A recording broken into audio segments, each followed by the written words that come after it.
Welcome back to the podcast, you beautiful souls. I have a beautiful soul with me today. I have Sabina MX. She's going to pronounce her name correctly in a second because it's got a beautiful accent on it. A beautiful mindset coach. She is all into mindset, manifestation, travel, relationships, self growth, and creating a life that aligns with your highest values. Now, for anyone that knows me well, that is very much aligned with who I am and what I love doing. So, really looking forward to hearing more about you today, connecting with you today. And thank you for being here today. Well, thank you for having me and pushing me a little bit out of my comfort zone coming here. Beautiful. I love the intro and my last name. I feel like MX, it just makes things a little bit easier. The real name is Moitrox, but Beautiful. you don't pronounce half of the word, so it's Motro.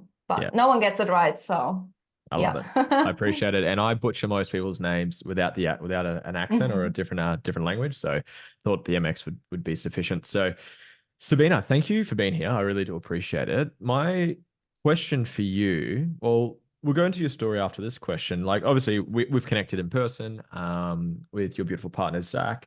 And there was a bit of fear about coming here today, about jumping on a podcast and sharing your story. And I'd love to know what was that like for you, just sort of leaning into the fear for someone who is on her own self-growth journey, who's helping yourself, you're helping others. What's it been like for you to lean into your own fear today and show up here today?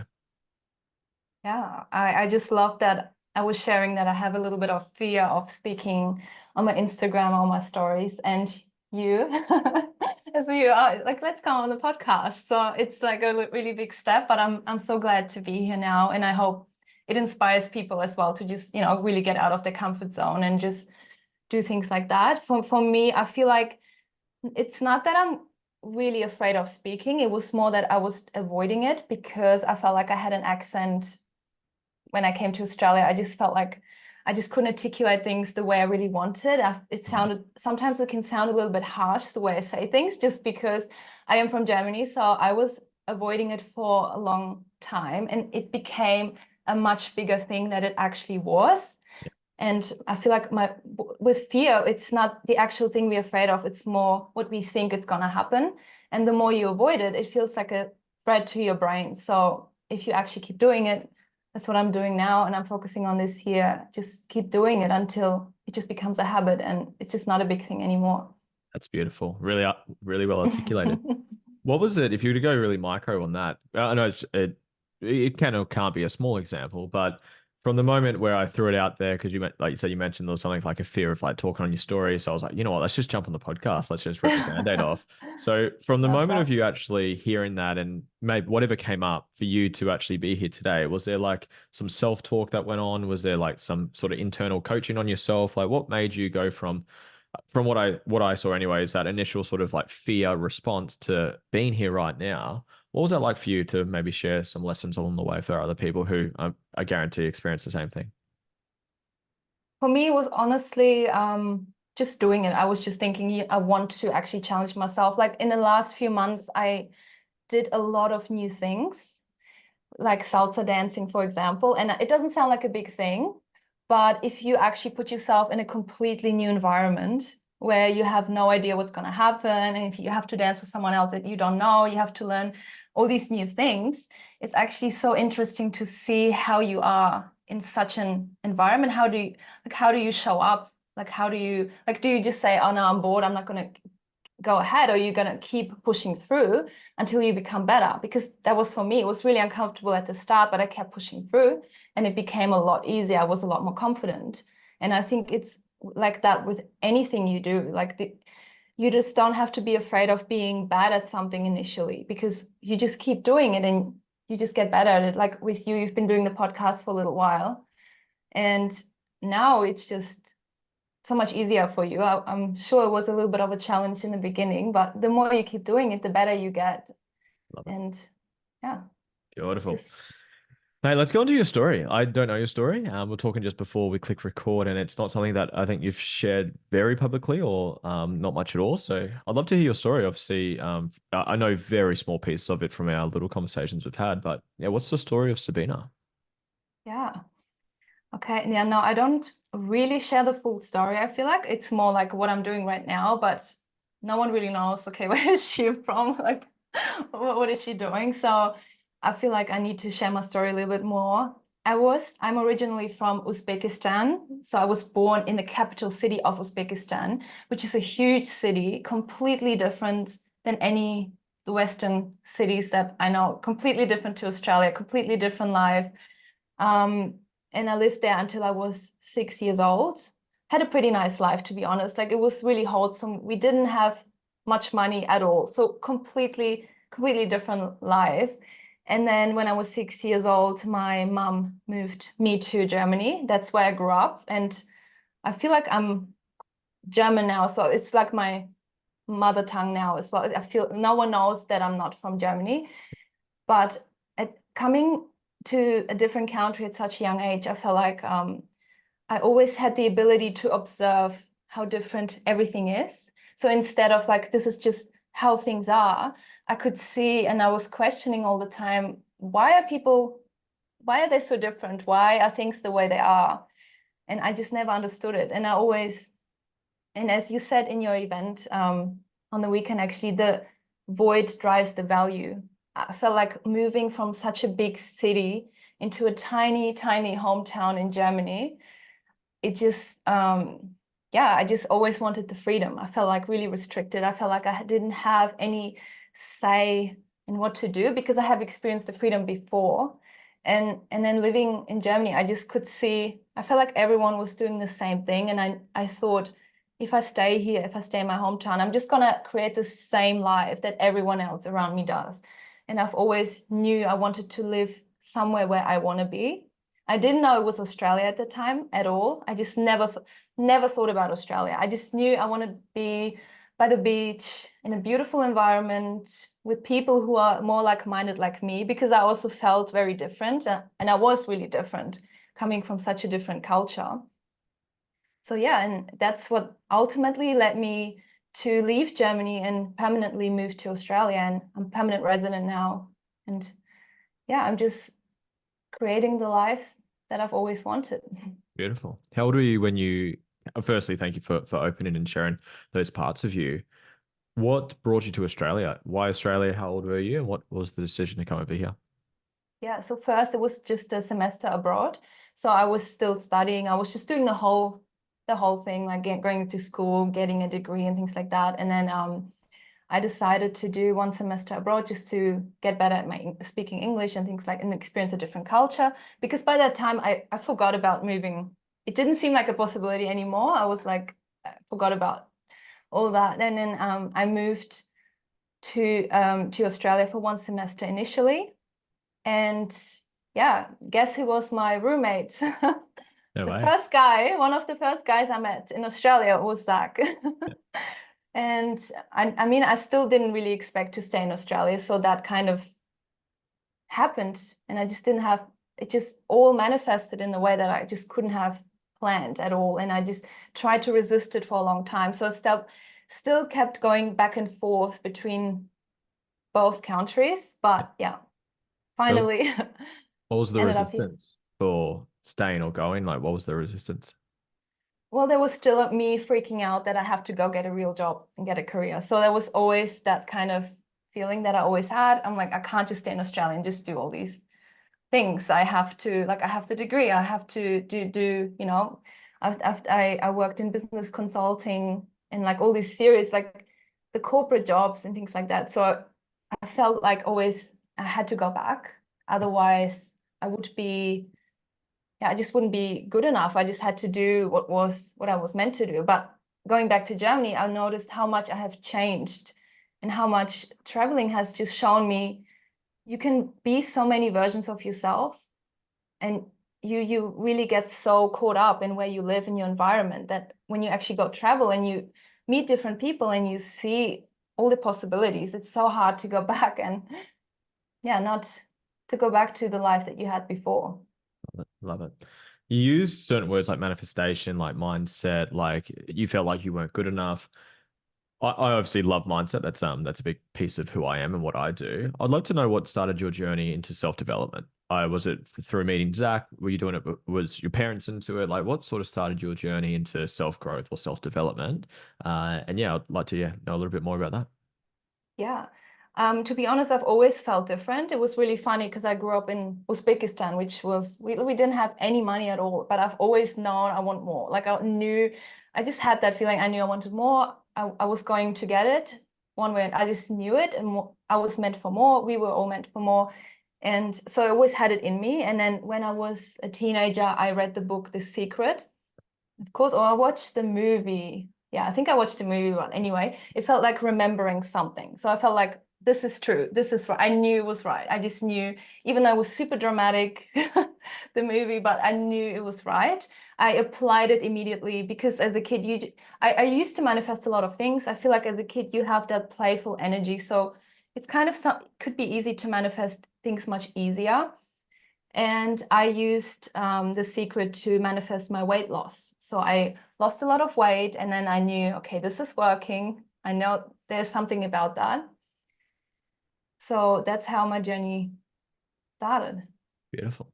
And you said manifesting weight loss. What do you mean by that? Like, maybe if you can define in your terms how you view that, because that's a term that gets like not overused. You could maybe say Yeah. overused, but you get used a lot in the self growth and self development. And for people that are sort of on the other side of the bridge, they're like, "Oh, it's just bullshit. It's just like, yeah, cross your fingers, wait for a Ferrari to rock up in your driveway, right?" So, for Yeah. you, what's your view on it? From who maybe back then and what it is now, and like you said, you were manifesting so easily. What does that mean? What does that look like? Yeah. So with the weight loss, it was more like when I was at that age as a teenager, I had an eating disorder. I would always, when I felt upset, I would always eat and just keep eating. But then I would feel so guilty about it, and I would feel horrible about myself. I tried diets, which it's crazy as a teenager, but I just had so many adults kind of telling me, "Oh, you should lose some weight. You should lose some weight." So it kind of got into my mind, and I started feeling all these emotions. And then when I watched The Secret, there was this one thing someone said that they love their body. So just love your body. And it's something just resonated with me. Then I realized how much guilt I have. And then I just started to kind of visualize my dream body. I started to feel it. And then like it's really hard to describe it because it was such a playful energy that I just had. And I just stopped having all this guilt. So I just stopped having all these diets. I stopped trying so hard to lose weight, and I was just trying to be more present, just feeling my body. And I started to go on more walks. I started to just enjoy the chocolate that I did have. So it would completely take out all the guilt away. I just wouldn't feel, and every time I had a chocolate, I would enjoy it. And then I just really healed my eating disorder, and as you said, manifested. I just use the word manifested. For me, manifestation just means that you just get clear on something that you want. And if you place your intention of something that it is that you want, instead of placing your intention of what you don't want or what's not working, then you obviously get what you want. But manifestation from your couch and doing nothing and hoping something will pop up is probably the worst way to manifest anything. So wouldn't recommend doing that. Love it. Love it. So how do you balance it personally? Because there's kind of like I kind of not take the piss, but I use the example of when I'm talking to some clients who are potentially interested in working with me, and I say like there's a bit of a spectrum. You've got kind of like on the far left or right, you've got like you're very spiritual people who are pretty much levitating all day and just manifesting things, and they generally have no money to pay their bills. And then you've got on the Yeah. far other end, you've got these like high level business coaches who are all about systems and processes and numbers and marketing and KPIs and all this stuff. And generally, they're very miserable. They're so broke, all they have is money. So for you, for yourself, who seems like a very energetic, sweet, beautiful energy in who you are, how do you balance pretty much what you said is, oh, you wouldn't recommend to sit on your couch and cross your fingers and manifest stuff. How do you balance it with yourself of actually getting clear on what it is that you want, setting that intention towards what you want, putting that energy towards what you want, but also putting in work and taking action? How do you balance that yourself? Yeah. I think we had the conversation as well one time with where people say you should just work harder, don't worry about the manifestation, where I really don't agree. But changing your mindset is really hard if you just sit around and you hope something's gonna come up because it's really hard. Like if you want to really change your mindset, you have to go out, you have to do something different. Otherwise, you just keep creating the same, and you just create more frustration if you just sit on the couch and nothing works, and you just also feel guilt. You will feel, because you're sitting on a couch and you have the feeling, oh, you should be doing something. So maybe for some people, maybe they do need to step away and just unsubscribe from everything and just do a bit more meditation. But usually if you just do the best work, if you go out and you try something new, you just get to know yourself a little bit better. Love it, love it. You just mentioned meditation. What do you do daily? What's like not necessarily daily, but daily, weekly, monthly? What do you do to practice? I like the term energy hygiene, to look after your hygiene and keep your energy well and healthy, which Yeah. ties into manifesting, ties into mindset. What's your sort of daily, weekly routines look like to look after you? Yeah, I love that too. I just also wanted to say, like from before, I feel like mindset work isn't like adding more to it. It's mostly kind of uncovering the layers and getting back to who you are. And in the beginning, you might just want to try different things and just see what works best for you. Like what I would always recommend meditation, just because I really believe in unsubscribing from all the noise. I just really feel like we just constantly on our phones. Everyone's always talking, everyone's always saying things, and you think you should be doing this, you should be doing that. But if you actually just start doing meditation, just drop into your body, unsubscribe from everything, unsubscribe for the noise, and you really get to know on what you want, and you start actually connecting with your intuition. I think that's really important. And I really think that the most successful people have a strong connection with their intuition. They're not just go, go, go, go, go, but they also have a strong connection with the intuition. So for me, it's just really discovering what works for you, because it's different for everyone. It's different for everyone. But are you doing a 2-hour morning routine to just trying to avoid something? You just have to be honest with yourself. It's just important to find practices to make you feel the best for the day. And if something isn't working for you, try something different. And I really think you get really better at it. You might need more work in the beginning. You might need but then it becomes so much easier, and you can get back to that point quicker. You just don't need to do that much work to just go back into your body. And what does that look like for you? So do you do it in the morning, 20 minutes, do it in the afternoon? Like what's your meditation routine look like? Yeah, so I'll do it in the morning. I love my morning routine, going on my beach walks, as you probably know. I love listening. So when I wake up, I just would do a meditation immediately. I've just recorded something myself because I Awesome. wanted Love that. something specific. And I just want to, before I get up, I want to drop into the gratitude, because sometimes when we wake up, I just think about the things I need to do that day or whatever's coming up. So I just want to start my day just feeling the gratitude.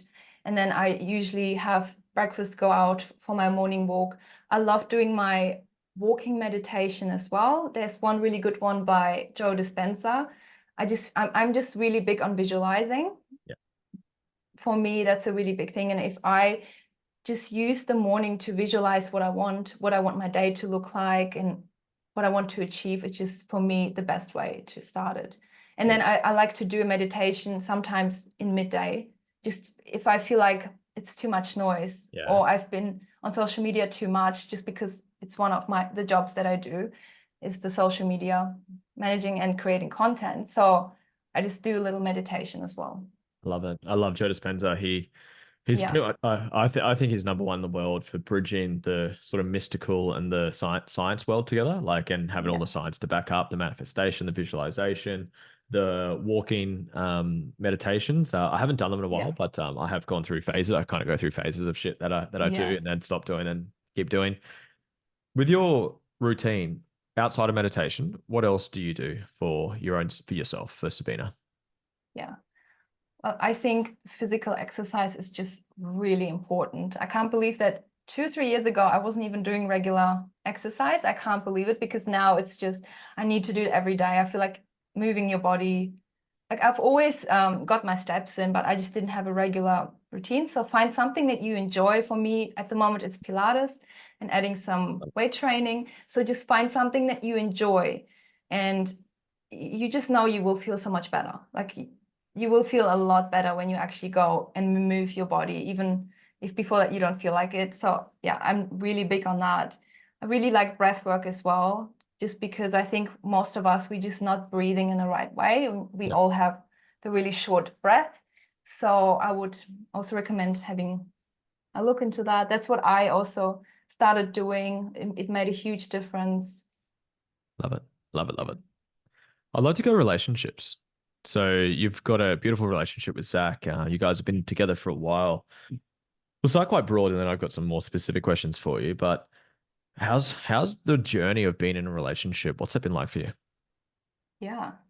It was a crazy journey, to be honest, because so we've been dating for 8 years now. It's insane. And we moved together, we moved to Germany, and we moved back to Australia. And then I needed to go back to Germany. So like moved back to Germany with me. He's fluent in German. So That's he's really like he lived there with me. And then we came back to Australia. So we had a lot of we have probably moved over 17 times. So I feel like that really people don't know how much work you really need like to be with someone through all of these things. And also me being international in the beginning was very hard with the language barrier. But I think that the key for us was doing growth. Like we both really prioritize growth. And I feel like having similar values and similar goals, that has always been the key for us. We just love doing what we call our night walks. We do it almost every single day. It's been a tradition for years now. We just go on our night walks and we talk about our goals, we talk about our dreams, we plan everything, and we just talk about the big vision, the future. And that really, I feel like just, yeah, the commitment to the growth and what we want to create in our lives, that's has been such a big thing. powerful. Very powerful. What's it been like along your growth journey? Like I talk a lot about relationships, and some people think I'm a relationship coach. I don't see myself as that, but I see my work that the work I do shows up a lot of relationships around self-growth, around it revealing your triggers, around you guys showing each other your shadows, and that's how you can work through that and heal through that. So, what's it been like for you, for someone who's been on your own growth journey for a long time now? How have you seen the process of you continuing to work on yourself, and then how that manifests and shows up in your relationship? Yeah, yeah, no, I love that. The thing with shadow work is if you are really close to someone with the close relationship, it's hard to hide the shadow. It's really hard to hide who you truly are. So, and something happens, like a big situation happens, that's when, you know, the shadow does come out. And I find it so interesting that the partner really has all your triggers and really reveals them at all times. We both, it's really funny because we both have our biggest triggers in each other.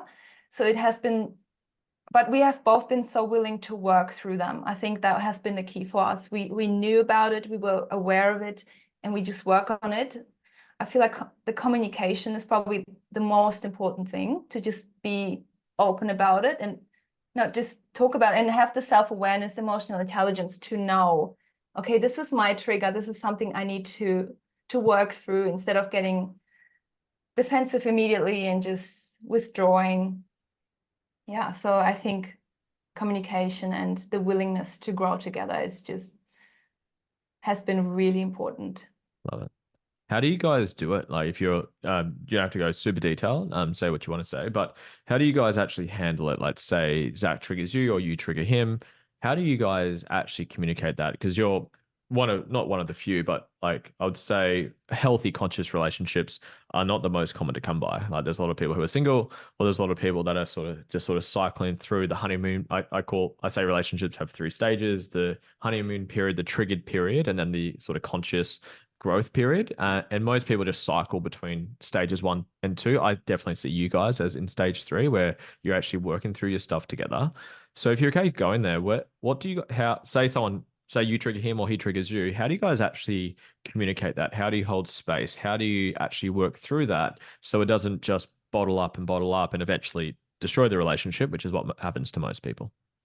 Yeah, no, I love that. I feel like we are definitely at stage 3, but sometimes we still go Yeah. through stage 2. Yeah. And I think by now we just have such a process of Like we know all our triggers, like we know them already. We've been together for such a long time. So we know them already, and it's just the communication and just being open and trying not to judge as well, and just be like curious about it. But also, yeah, doing the mindset work together, going to events together. Like I'm so grateful that Zach is also really willing to learn, because I think that's the big thing. If one of the partners isn't really willing to grow with you, it's just gonna be really, really hard. I think that's what's coming. But also sometimes for us, it's sitting with it. So instead of, I see a lot of couples, if something happens, they just go immediately and just talk about it with their friends, things like that. But I sometimes, when something happens, I just sit with it, I process it. That's what we both do. And then we talk about it together instead of, making it a big deal. Really, what would you, if you were to give some advice to some couples? Because I definitely agree. They either just sort of go straight to friends or family, which is okay, I guess, in some circumstances. Maybe need some support, maybe that you're not sure how to handle it. Or some people just suppress it and just like move on and just sweep it under the rug. So is there any other advice that you'd have for couples to be able to work through their stuff together, to grow together, to heal together, and actually have a beautiful long-term relationship? Yeah. No, and as you said, there's definitely a time and a place where something's going on, you need to go out and actually, get some help for that. But in general, I think it's just communication and just the willingness for both to grow. I think that's the most important thing. Just having the shared values and doing like regular checkups and just, going through and saying, okay, I would like more of this, or it's just, I feel like you have to find the person who's just willing to grow with you. Love it, love it, love it. What do you love the most about mindset in terms of the coaching? Like in terms of helping others? Like I know we've had a couple of chats around you and where you want to go with helping people long term. What is it that what's the part about coaching people or helping people, empowering people, whatever word you want to insert there? What what lights you up the most? If you were to impact someone or give back to someone, what's the part that lights you up the most about that? Yeah. I just honestly, I love observing people, and just sometimes I feel like if you're outside, you can see blind spots and you can see this person has this belief. Yeah. And it's just so interesting, because sometimes I'm thinking, you're amazing. Why do you keep holding yourself so small? Yeah. And obviously, as a coach, as you know, you don't directly say it. You just ask question to bring it out and make the person realize themselves. But I feel like that is my favorite process, to just see where they have the limiting beliefs and just working through them. And the moment someone realizes where this is coming from, and it was actually not a big thing, and actually they made it up, and it was something in their childhood that's still holding them back today. I just feel like that is my favorite part. Beautiful. Of What was coaching. some of yours? What were some of the big ones for you that you've worked through? For me, if I look back on my oldest, my goals were so small. Like they were so small. And now I'm looking back, I wasn't so much lack and scarcity, and I just didn't know about it. I thought I'm dreaming big, but it wasn't anything. Like we just constantly limit ourselves, even though we are limitless. We can achieve anything we want, but we just keep thinking that we can't. And other people can, but not me. And looking back, I set such tiny, tiny goals. And I did manifest a lot of them, but looking back, I should have had much bigger goals, not limit myself so much. There's so many opportunities these days. And if we just do the part that we back then worked, we're just gonna not create the best life that we can. What are your goals now? Yeah. Well, a lot more travel, investing as well is a big thing this year. I want to also see where it goes with the business. I want to do more mindset coaching this year, and I enjoy content creation, so I want to keep doing that as well. Love it. Love it. If you were to write a book, Sabina, and you can only leave 3 messages in there, or 3 lessons, or 3 principles, or whatever you want to call it, 3 things to leave for the world, and it's the only things you can leave, what would that be? Yeah. I think the number one would be, you are limitless. Like you are limitless. You can you can have anything you want. You are not limited to your past or what has been done. You can have anything you want. You are limitless. And guess number two, it's a similar thing, but you do have the power to change. Like you do have the power to create the life that you want. I know it might sound a little bit cheesy, but people sometimes don't realize and how much power they actually do have to get themselves out of something that they don't want to be in. Love it. And oh, there's a lot of things I want to say. What would be the third? The last one. Get clear on what truly lights you up and just keep doing more of that. Beautiful. A lot of alignment with you and me. I really love it. Really love it. One of the last ones before we wrap it up. What's something that you're currently working through? So what's something that you're still healing through, you're still processing, you're still growing with at the moment? Yeah. I think for me, I'm still getting like discovering on who I really am. I'm trying to be more my authentic self. So I'm just the conditioning is quite hard on some things, and I'm really working through them of like letting go of the old version of myself and just really stepping into this new version. I feel like that's the hardest part with most people struggle is really letting go of the old, and it's getting out of the in between and just unapologetically stepping into the new version of yourself. Love it. So Love it. Love it. Is there any continuous other work. message? Oh, what was that? Sorry? It's a continuous work, I guess, for everyone to do. Yeah, I like the like in mathematics, they've got like that. I think it's called an exponential graph where there's like the line never touches the x-axis, but it always gets closer and closer. It infinitely gets closer. That's how I see self-growth and healing. It's like Yes. when you first start, you generally have that big sort of hockey stick where like if you've got any sort of big traumas like mum or dad or whatever happened, you can obviously process that those big ones earlier on. But then there's always those sort of micro little tweaks and little crevices, and that's where your relationship's going to be a good magnifying glass for that and show that to you. So, yeah, totally agree. It's never ends. I've still got shit that triggers me, and Georgia happily reveals that for me. So there's always stuff to work Love through, right? that. So, Sabina, is there any other message that you'd like to share with my audience on this podcast today? Well, just of what I said before, just get clear on what you want, get clear on what lights you up, and just you can just create the life that you want. Beautiful. Beautiful. Sabina, if people want to connect with you, contact you, work with you, consume your content, where's the best place they can find you? Yeah, well, currently it's mostly Instagram and TikTok. But Instagram, I'm the most active. I just love to create the content, and I hope to inspire people as well. So I think that's the best way to connect with me. Thank you. Thank you so much for being here today. It's been awesome to connect with you, hear your story more, hear your value as well. And I can see you very much just starting to blossom more and more and starting to share this gift with others. So, yeah, thank you so much for being here today. I appreciate it. Thanks for having me.